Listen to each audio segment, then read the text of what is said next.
The next item of business is portfolio questions, and I'll try to get as many people as possible in. And the first one is health and sport. Question number 1, Ruth Maguire. Thank you, Presiding Officer. To ask the Scottish Government how many take-home naloxone kits have been supplied by the Scottish Ambulance Service since 2011. Joe Fitzpatrick. The Scottish Ambulance Service responds to many potentially fatal opioid overdoses by directly administering naloxone to reverse the overdose and save a life. I'm pleased to announce that the Drug Death Task Force will support a 3-month trial, providing 500 naloxone kits to the Scottish Ambulance Service, enabling their paramedics to issue patients at risk of an overdose with this potentially life-saving medication to take home. I visited the Scottish Ambulance Service station in Springburn this morning, and I'm pleased to be able to report that training is almost complete and this trial is expected to start next week. Ruth Maguire. Thank the Minister for that very welcome announcement, Presiding Officer. These are preventable accidental deaths, and these actions will save lives, and they're lives worth saving. 514 naloxone kits were handed out in North Ayrshire in 2019. 45 lives were reported saved. North Ayrshire is training additional community development staff to administer this life-saving drug. Will the Minister join me in commending this action and urge others to follow suit with urgency? Joe Fitzpatrick. I absolutely would add my commendation to the actions and to the work. And it's something that is replicated across Scotland. Improving the provision of naloxone has been a key focus of the early work of the Drug Death Task Force, and improving provision of naloxone to the most vulnerable people, for instance, through the winter shelters, the work with the Scottish Ambulance Service, and amongst other people who come into direct contact with some of the most vulnerable people, is a very clear way that we could potentially save lives. Supplementary from Monica Lennon. Thank you. It is right that the Scottish Ambulance Service personnel are equipped to administer naloxone. However, the Minister will be aware that the Scottish Police Federation has resisted calls for officers to carry naloxone. So I'd like to hear his response to that. But also, the Government's national funding for the naloxone programme ended in 2015-16. Can the Minister confirm how much is currently available to fund naloxone kit provision and training across the country? Joe Fitzpatrick. So on the last point, naloxone has been embedded in budgets, and it should be part of normal business for all those who require it. But clearly, in terms of with the ambulance service, this is a new service, which is why it's being funded directly by the Scottish Government at this stage. But I think when we have a medication which is so actually almost a miracle drug in the fact that it can reverse a potential overdose, and with one injection you can save a life, it is absolutely appropriate that that should be embedded into normal business. In relation to the police, dialogue remains ongoing between the Scottish Government and Police Scotland, and the Police Scotland have established a short life working group to address, along with its partners, the subjects of police access and carriage. One of the big challenges initially was around the fact that naloxone previously had to be injected, and that was one of the concerns that the Police Federation were raising. Clearly there's now a nasal injection, so hopefully that removes that barrier, and I'm really hopeful that the short-term working group that has been established will mean that those police officers who are most likely to come in contact with someone who is overdosed will be able to carry naloxone in the very near future. Question number 2, Alison Harris. Thank you. To ask the Scottish Government what action it is taking to reduce child and adolescent mental health service waiting times. Claire Hawkey. I have been absolutely clear that long waits for children and young people to access mental health treatment are unacceptable. There is no simple solution in the face of increased demand for children and young people's mental health services, and that's why we're undertaking an ambitious programme of work to drive forward performance in mental health waiting times across Scotland, while also supporting early intervention in community settings and across the third sector, local government and the National Health Service. And this will build on the superb work of CAMHS teams across Scotland who are supporting thousands of young people all year round. Only today, Presiding Officer, reports in the Courier highlighted the increase in the number of young people being supported in Perth and Kinross, and this response is replicated elsewhere in Scotland. through the Children and Young People's Mental Health and Wellbeing Programme Board, which is jointly chaired by the Convention of Scottish Local Authorities, we are implementing the key recommendations of the COIA Task Force, the Youth Commission on Mental Health and the Scottish Association for Mental Health audit of rejected referrals. Alison Harris. I thank the Minister for her answer.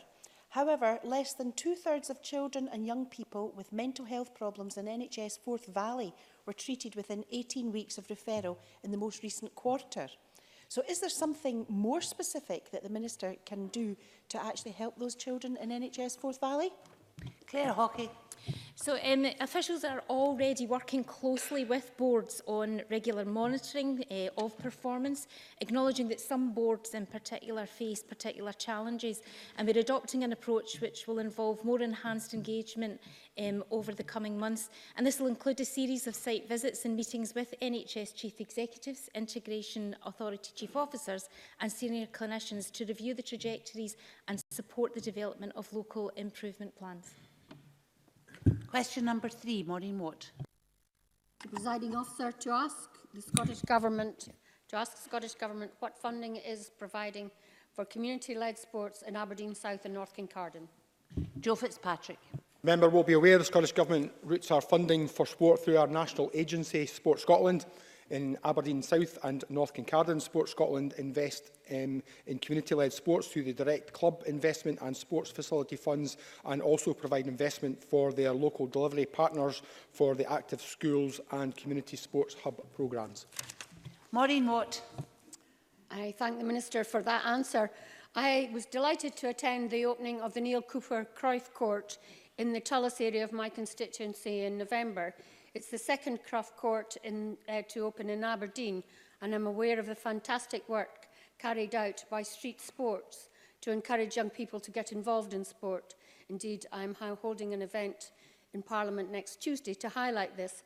Can I ask how the Scottish Government is working with these organisations to ensure sporting activities are especially accessible to people from deprived communities?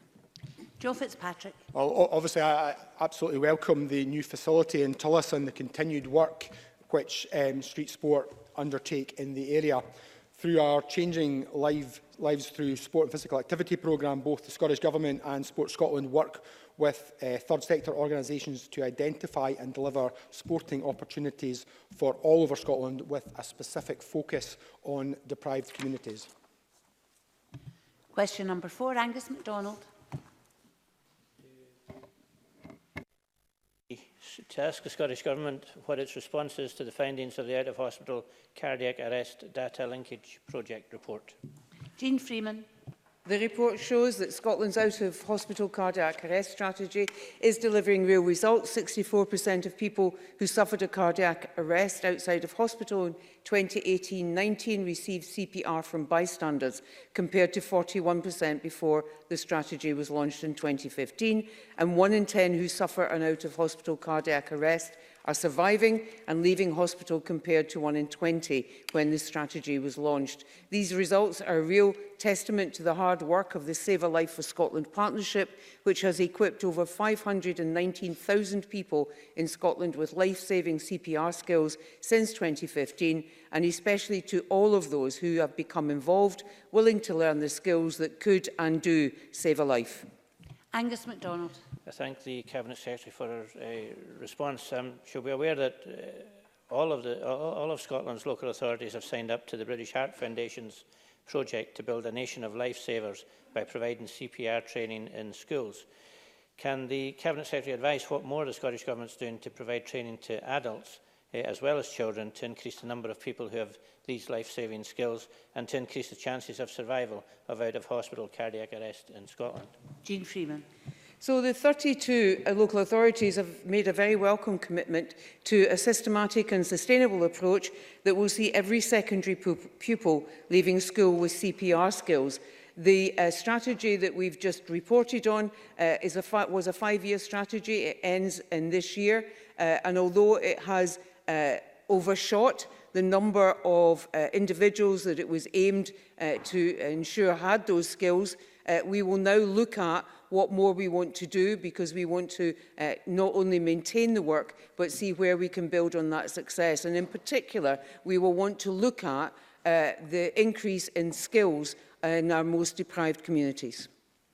Supplementary from Miles Briggs. Thank you, Deputy Presiding Officer. On that point, today's report, although welcome progress in some areas, does still show that people living in the most deprived communities in Scotland continue to have around twice as many out-of-hospital cardiac arrests as those in the most least deprived communities. Can I therefore ask what assessments also be made by ministers of the Cardiac Rapid Response Team, which was piloted here in NHS Lothian, and rolling that out in deprived communities? Jean Freeman.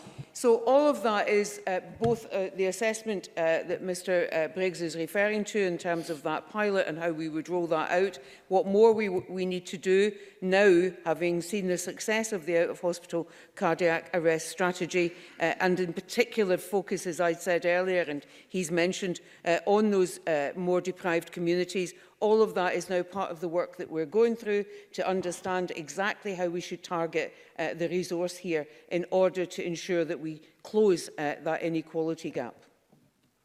Question number 5, James Kelly.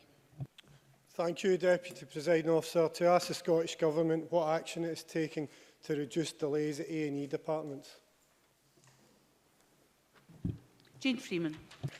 Our emergency departments have been experiencing sustained high levels of attendances, over 11% higher than they were 4 years ago.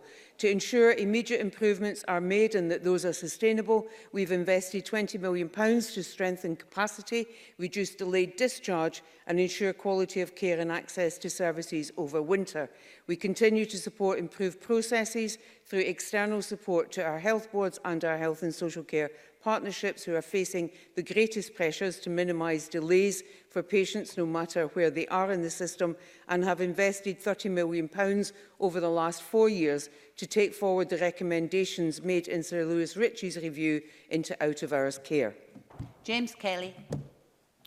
Thank you. I thank the Cabinet Secretary for the answer.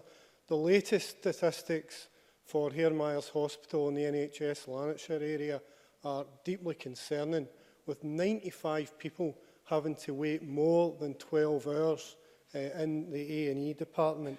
It's difficult enough having to wait in an A&E department, but to wait for such a length of time is completely unacceptable.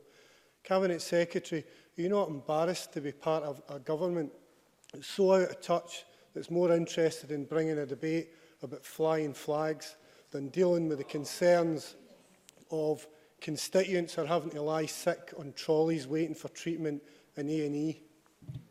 Jean Freeman.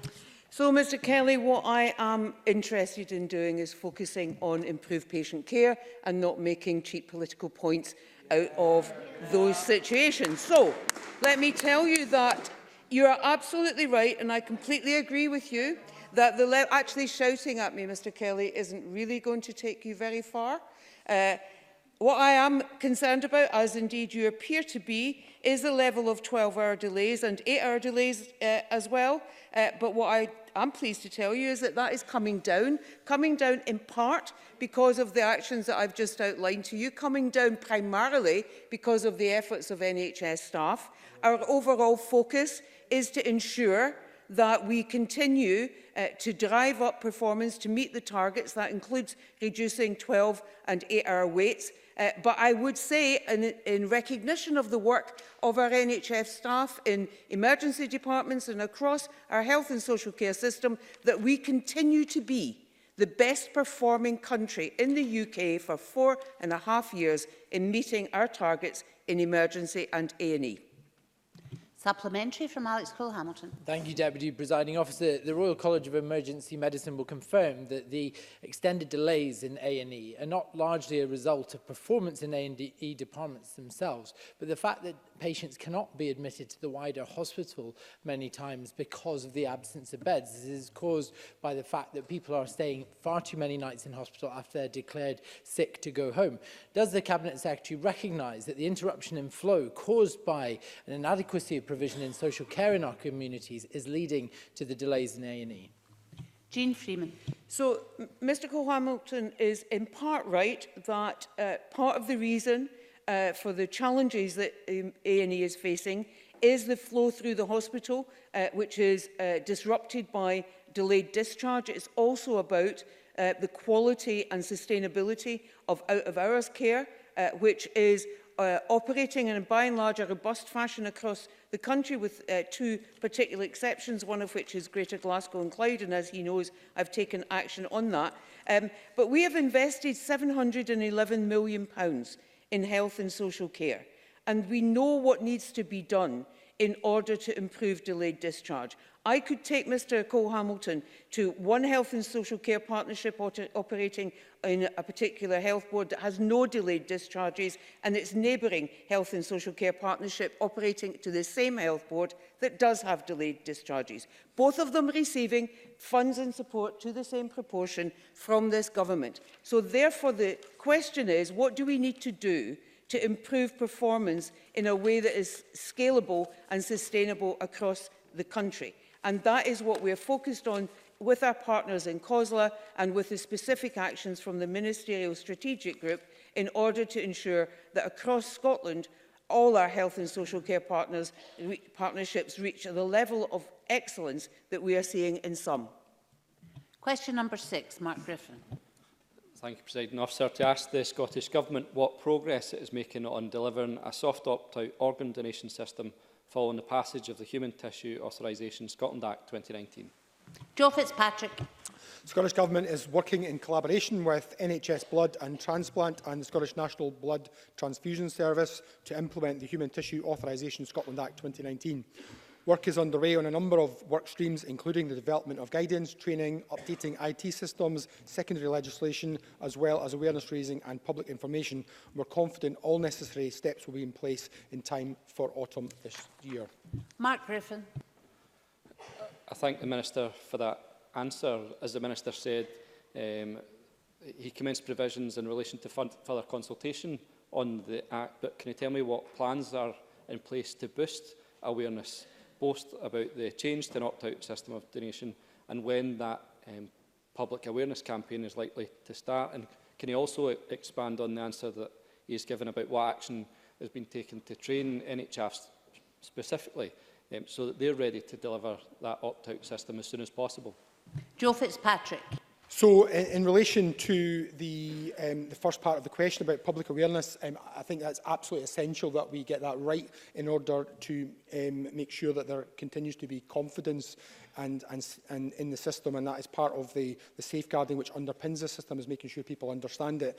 So that's aimed at making sure that people don't become donors if that's not what they would want, and that is, I think, very important. So awareness raising began last year and will continue, including a campaign which will peak at various points, utilising various different media outputs to reach the whole of the population. Importantly, that will include a mail drop to all households, supported by a high-profile awareness campaign, including TV, radio, press, and leading up to introduction later this year.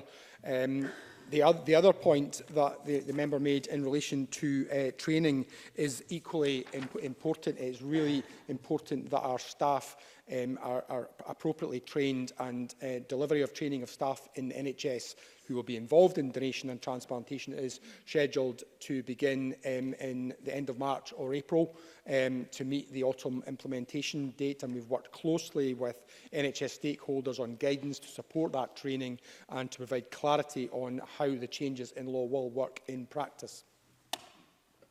Question number 7, Claudia Beamish. Thank you, Presiding Officer. To ask the Scottish Government what support it provides to third sector organisations that offer social prescribing solutions in rural South Scotland. Joe Fitzpatrick. We recognise that social prescribing is a valuable approach which enables people and communities to take more control of their health and well-being.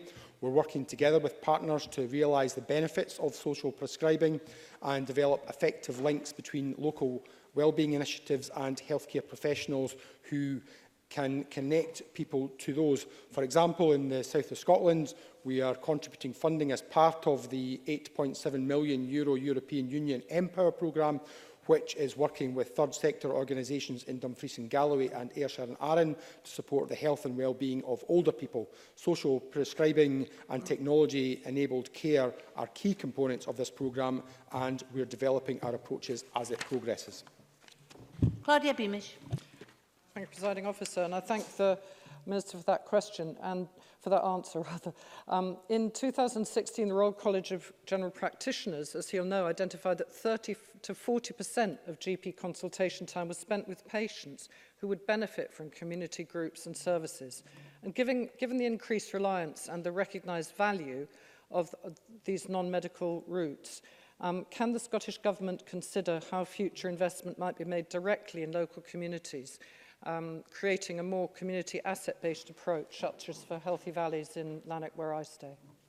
Joe The member makes a very good point, and we are committed to helping the third sector to build and maintain the national third sector infrastructure, which supports charities and social enterprises and community groups and volunteers. In the budget for the 2019-20 Scottish budget, that included a dedicated third sector budget of almost £24 million.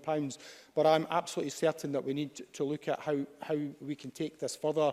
I know that the Health and Sports Committee have taken a considerable amount of evidence on this, and we'll have a debate about how we can take that to the next level, really, in terms of making sure that everyone in primary care realises the benefit and potential benefit to individuals and to the wider health service of social prescribing. That concludes questions on health and sport. I'm sorry that we didn't reach Mr Cole-Hamilton's question. Can I say to members, we are a wee bit over time, and we only had 3 supplementaries there, so perhaps have a think to the length of both questions and answers for the future. We now move on to portfolio questions on communities and local government. Question number 1 wasn't lodged. Question number 2, Alison Johnson. I refer members to my list of registered interests. I'm a committee member of Fields and Trust Scotland, to ask the Scottish Government what action it is taking to record the loss of green space in Scotland. Kevin Stewart. Thank you, Presiding Officer. The Scottish Government contributes towards funding for Ordnance Survey, who maintain the green space map, which is updated every 6 months. We also funded the latest State of Scotland's Green Space report, which provides data on the amount and types of green space, as well as a baseline for measuring change across urban Scotland. Alison Johnson. Thank you. The SNP previously announced a moratorium on the sale of playing fields, but we appear instead to have had a moratorium on a report that helped us understand a little of what was being lost. So can the Minister confirm why the publication of the annual report that was entitled Planning Applications Affecting Playing Fields ceased? And will the Minister commit to publish an annual update that is more specific than the examples he's previously given? Thank you. Kevin Stewart. Presiding Officer, I don't have that information to hand. I'm unaware of the document that Ms Johnson talks of, but I am more than willing to write to her on all of that. Can I say that in general, the Government, in terms of National Planning Framework 3, aimed to significantly enhance green infrastructure networks, particularly in and around our cities and towns. And of course we designate the Central Scotland Green Network as a national development. It is Europe's largest green space project stretching across the Central Belt. Supplementary, Graham Simpson. Thanks, Deputy Presiding Officer. In light of the climate emergency, would the Minister agree with me that it would be entirely wrong for councils to give the go-ahead to large-scale developments in Greenbelt land? Kevin Stewart. Those are matters for local authorities. Obviously, the climate emergency is something that we have to look at, all of us have to look at, and how we develop policy for the future. And as Mr Simpson is aware, Presiding Officer, the new Planning Act makes it a statutory duty for planning authorities to prepare open space strategies, including an audit of existing open space provision. And open space should be part of all that they do in formulating local development plans and regional spatial strategies. And my expectation would be that local authorities use their logic and their local knowledge about getting this right and ensuring that we do all that we can to combat the climate emergency. Question number 3, Miles Briggs. Thank you. To ask the Scottish Government what actions are being taken by SNP ministers to reduce the number of children living in temporary accommodation across Edinburgh. Presiding Officer, I don't want to see any children living in temporary accommodation, so I am very disappointed to see that the number continue to rise in Edinburgh City. I met with the Chief Executive and the Housing Convener of the Council last week on the 21st of January and discussed the progress they're making towards transforming the homelessness system to ensure that children don't live in unsuitable accommodation such as bed and breakfasts. Our transition to a rapid rehousing approach will ensure that homeless households, including those with children, spend as short a time as possible in temporary accommodation before moving to a permanent settled home. And to support this, we are investing £32.5 million in rapid rehousing and Housing First in partnership with all of our local authorities. Miles Briggs. I thank the Minister for that thorough answer, but he'll be aware of the statistics that both Edinburgh City Council and Glasgow City Council have pretty much cancelled out all the progress which is made across other councils in Scotland. Now, given that the figures are showing that these councils are not meeting their statutory duties around this, and given specific issues that families are experiencing both in Edinburgh and in Glasgow, with legal action now being taken actually against Glasgow City Council, what other actions do ministers look to take specifically in Glasgow and Edinburgh, given that we're seeing increases where the rest of the country are seeing decreases now? Kevin Stewart. Thank you, Presiding Officer, and apologies for coming in before you called me last time. Mr Briggs will be well aware that I continue to discuss these matters with local authorities on a regular basis. I think it would be fair to say that I'm not particularly happy at some of the things that have gone on in the local authorities that Mr Briggs has mentioned. In terms of Glasgow, the legal action that Mr Briggs has talked about is actually suspended at this moment in time. The Scottish Housing Regulator is going in and looking at practice in Glasgow again, and obviously I will look very carefully at how they report back on progress in terms of improvement. To be fair to both local authorities, though, they are embarking on a significant amount of change. And here in Edinburgh, I went just last week or the week before to a supported accommodation household, which I think is quite exceptional. And it's the kind of thing that needs to be replicated in other places. Beyond that, we as a government will continue to try and ensure that the best practice that is happening elsewhere is rolled out everywhere. And I have to say, Presiding Officer, reading some reports today, I'd like to praise Perth and Kinross Council for the efforts that they have made in terms of reducing the amount of folks applying as homeless dramatically. And I think there are lessons to be learned from there. Well, I would like to say, Minister, could you be a wee bit shorter with your answers, please? You're disadvantaging members in the chamber. Question number 4, Annabel Ewing. Thank you, Presiding Officer. To ask the Scottish Government what its position is on an amendment to the UK Government's withdrawal agreement that would allow unaccompanied child refugees to be reunited with their families in the UK. Aileen Campbell. I was both shocked and saddened and totally disagree with the UK Government's decision, backed by the Conservative Party, to vote to defeat an amendment by Lord Dubs that would have reinstated a guarantee that unaccompanied asylum-seeking children could continue to join relatives in the UK after Brexit. These children, who have often fled war and persecution, will either remain in migrant camps where they are susceptible to further harm and exploitation, or take desperate measures to rejoin the families that are living in the UK by dangerous routes, often involving extreme risks to their lives. Annabel Ewing. I thank the Cabinet Secretary for her answer, and I do share her sadness at the very regrettable fact that the Dubs amendment in the Lords was rejected by the UK Government. Given that, what can the Scottish Government do to ensure that we here in Scotland, unlike the callous UK Tory Government, do not turn our backs on these very vulnerable refugee children who have families here? Aileen Campbell. Yeah, Presiding Officer, I did hear some laughter at that question, a very serious question. I guess it is sad that following yesterday's consensual debate marking Holocaust Memorial Day that we are still seeing failures to step up and help those facing persecution. Scotland has a long and proud history of welcome asylum seekers and refugees from all over the world.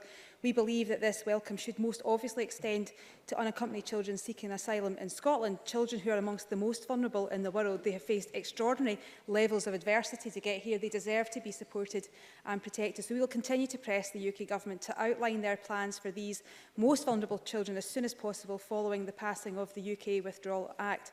The UK Government made a commitment to rehome 480 children from migrant camps in Europe, but they have seem to have turned their back on the world and these vulnerable children. Question number 5, Tom Arthur. To ask the Scottish Government how it supports regeneration in communities in the Renfrewshire South constituency. Aileen Campbell. The Scottish Government works closely with local authorities and other partners to support regeneration through a combination of funding and investment. Our support includes the local delivery of the Town Centre Fund, the Regeneration Capital Grant Fund, the Empowering Communities Programme and Business Improvement Districts. I know that in Johnson and Linwood, in Tom Arthur's constituency, the community are very active in efforts to revitalise their town centres and have respectively accessed funding through the Town Centre Fund and the Regeneration Capital Grant Fund to deliver regeneration projects in their towns.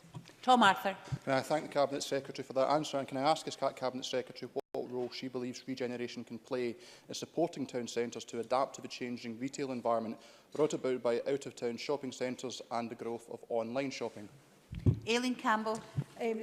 Our approach to regeneration in Scotland, which empowers and supports communities to inform and shape local place-based plans, is integral to supporting our towns to adapt and become more diverse, successful and sustainable. Government is most effective when it empowers our communities and local authorities and when it acts with them, not doing things to them, our communities, but letting them become the solution themselves, and removes barriers which stand in the way to progress. Our collective impact of what our communities can then achieve is massive. Tom Arthur and I were at the Paisley is Open, the long-term vision for Paisley Town Centre, and I think that will serve as a blueprint to ensure that many other towns can look at what Paisley has done with partners to ensure that we can deliver successful, vibrant towns in the future. Question number 6, Gail Ross. Thank you. To ask the Scottish Government when the last review of local government was carried out.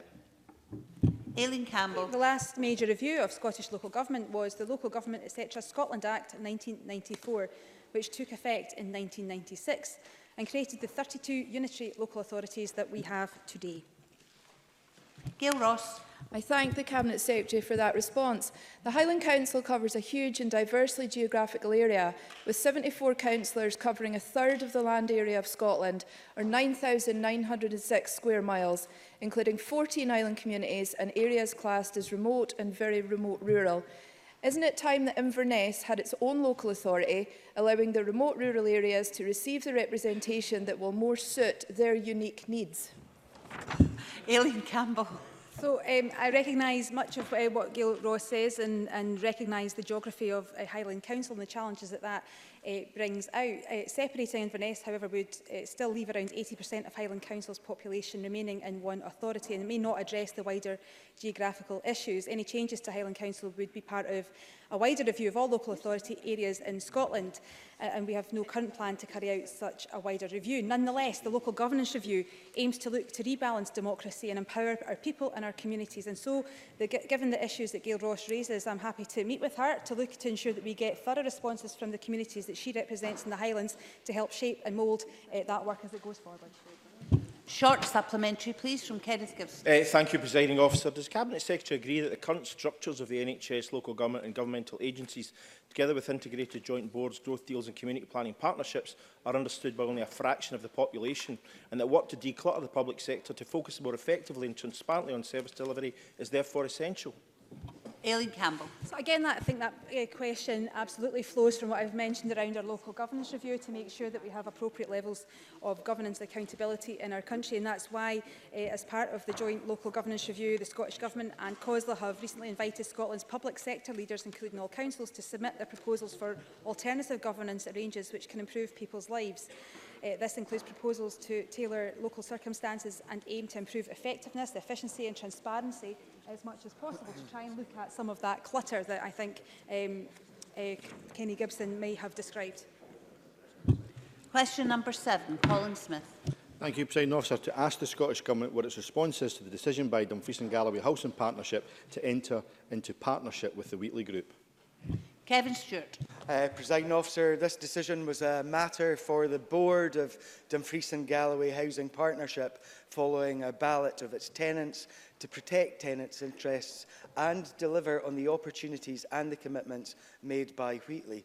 This will benefit Dumfries and Galloway Housing Partnership's customers, staff and communities while retaining local accountability. Excuse me, Mr Smith. Could I ask people not to have what I'm picking up as shouted conversations across empty seats, please, and have a bit of respect for the chamber? Colin Smith. Can I thank the Minister for that answer, and given the extent to which DGHP had lost its way when it came to building new homes and refurbishing existing properties, I welcome the positive investment plans in the new partnership with the Wheatley Group, which the Minister mentions. But the Government's own figures published yesterday reveal that in Dumfries and Galloway, the number of homelessness applications has not fallen, with 864 last year alone. Will the Minister give an assurance that there will be no reduction in the budget next year for grants for new social housing, so the new partnership in Dumfries and Galloway can play a full part in building the homes we desperately need to end the shame of homelessness in the region? Kevin Stewart.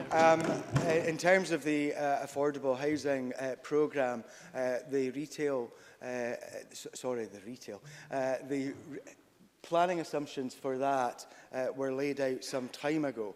And we are seeing new builds in Dumfries and Galloway delivered by Cunningham Housing Association. Unfortunately, because of the troubles that they experienced, Dumfries and Galloway Housing Partnership did not invest in as much as it should in new homes. And I think there's a huge opportunity here with Wheatley moving into the area. As I said, it protects existing tenants and addresses the financial and capacity risks that the organisation was facing. And the partnership arrangement includes some very positive things, including a rent cap of 2%, detailed plans for additional investment in existing housing stock, the first new build houses programme, a new handy person service and recruitment of DGHP's first modern apprentices. Good news for Dumfries and Galloway. Question number 8, Mark Ruskell. Thank you. To ask the Scottish Government how its planning policy is guiding the siting of thermal electricity generating capacity under 50 megawatts. Kevin Stewart. Presiding officer, current Scottish planning policy does not contain specific policies to guide the siting of thermal electricity generating capacity under 50 megawatts. However, it sets out a range of considerations to be taken into account when preparing local development plans and determining applications for energy infrastructure projects, including environmental and community impacts. And we are currently reviewing all national planning policies to inform the preparation of National Planning Framework 4. Mark Ruskell. Can I thank the Minister for that response? I mean, he'll obviously be aware of the situation we have in Fife at the moment, where there's a free-for-all of planning applications for polluting gas peaking plants and waste incinerators. Can he commit, as part of that review into planning policy, to update guidance to councils so that they can take the climate emergency into consideration, and also the cumulative impact of siting these developments very close together, as was proposed just this week in Inverkeithing? Kevin Stewart. Presiding officers, the member is very well aware I cannot comment on individual planning applications, and I know that there are live ones in Fife at this moment in time. What I would say to Mr Ruskell and to other members in the chamber in this area and in other areas when it comes to planning, I would encourage folk to get involved in the shaping of MPF 4 and that review of Scottish planning policy. We have a new website which helps folk break down the separate areas of business that we'll be looking at. I would encourage Mr Ruskell and others to look at that, and encourage our constituents too. That concludes portfolio questions on communities and local government, and we'll move on to the next item of business.